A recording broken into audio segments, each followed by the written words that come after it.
हर साल ये वीज़ा की फ़ीस अगर $1,00,000 कंपनी को भरनी पड़ेगी तकरीबन, जिसको हम कह रहे हैं 88 लाख प्लस, तो कंपनी इतने पैसे अफ़ोर्ड नहीं कर पाएँगी। ये उनको बहुत ही बड़े लेवल पे इफ़ेक्ट करेगा, क्योंकि जो भी वहाँ पे H-1B वीज़ा पे जाता है, उनकी फैमिली भी साथ में जाती है, उनके बच्चे वहाँ पे पढ़ रहे होंगे। अगर उनका वीज़ा कंपनीज़ आगे एक्सटेंड नहीं करेंगी, तो उनको अपने भारत देश में वापस लौटना पड़ेगा। ये फैसले से एक तीर से उन्होंने 2 शिकार किए हैं। एक तो मैं कह सकता हूँ कि भारतीयों को टारगेट किया है एक टैरिफ वार के बीच में, और दूसरा जो सुनने में है सबसे बड़ा टारगेट उन्होंने किया है, उनके मित्र जो थे किसी टाइम ट्रम्प के, टेस्ला के ओनर एलन मस्क। ये जो फीस लगाई गई है तकरीबन $100 जो डोनाल्ड ट्रम्प द्वारा लगाई गई है, इससे मैं बताता हूँ कि 70% ये जो H-1B वीज़ा है, इसके जो वीज़ा होल्डर्स है वो 70% जो है हमारे इंडियंस है। इंडियंस के बाद इसमें चाइनीज़ आते हैं और उसके बाद अदर कंट्रीज़ आती हैं। सो अगर तकरीबन बात करें कि वहाँ पे अगर इसकी रेशियो 4 लाख के करीब है, तो उसका 70% जो है वो हमारे भारतीय लोग हैं जो इस वीज़ा के ऊपर वहाँ पे काम कर रहे हैं। पहले इसकी जो फीस थी, टोटल फीस थी $215 एक लगती थी, और उसके साथ $750 एक लगती थी।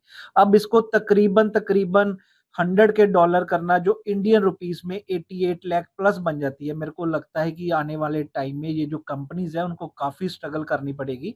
और मैं इसका आपको बता दूं कि ये जो H-1B वीजा, ये एक स्पेशल वीजा होता है जिसमें स्पेसिफिक जो वर्क रिक्वायरमेंट्स होती हैं उस हिसाब से यहाँ से वो इंटरनेशनल जो नॉन इमिग्रेंट वर्कर्स है उनको कंपनीज हायर करके वहां पे वीजा पे लेके जाती है।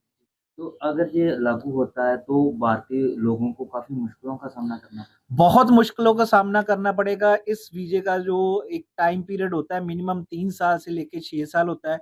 हर साल ये वीज़ा की फ़ीस अगर $1,00,000 कंपनी को भरनी पड़ेगी तकरीबन, जिसको हम कह रहे हैं 88 लाख प्लस, तो कंपनी इतने पैसे अफ़ोर्ड नहीं कर पाएँगी। है। इसका सबसे बड़ा नुकसान जहाँ पे लगता है कि वो भारतीय लोगों को ज़्यादा होगा, क्योंकि भारतीय इस वीज़ा के ऊपर ज़्यादा जाते थे।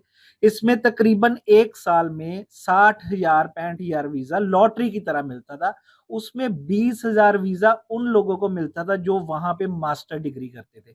सो इसमें ज़्यादातर भारतीय थे जो यहाँ से वहाँ पढ़ने जाते थे, वहाँ मास्टर डिग्री करके फर्दर काम करने के लिए H-1B वीज़ा को अप्लाई करते थे, एंड वो वीज़ा लेने के बाद यहीं से ही वो आगे ग्रीन कार्ड और अमेरिकन सिटीज़न बनते थे।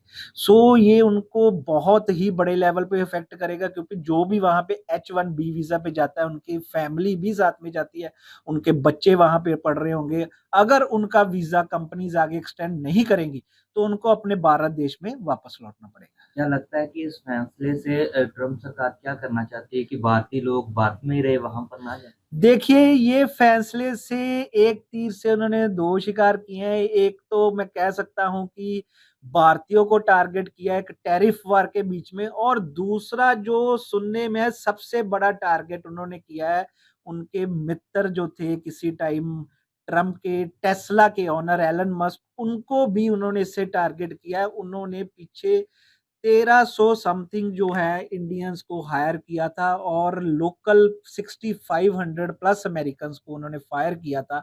उसको लेकर भी उन्होंने इसको टारगेट किया है। और जो भारत के साथ टैरिफ वॉर लगी है, जो जिसमें उन्होंने 50% टैरिफ इसमें लगा दिया, सो बड़े पैमाने पे जो भारतीय हैं उनके वीजे अगर एक्सटेंड नहीं होंगे तो उनको अपने देश में वापस आना पड़ेगा। उनकी लाइफ वो है वो बहुत ही इससे इफेक्ट होगी।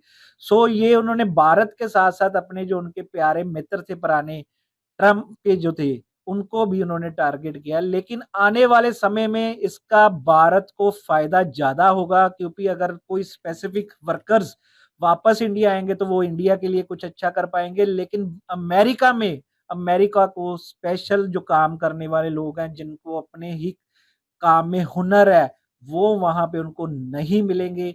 ये आप देख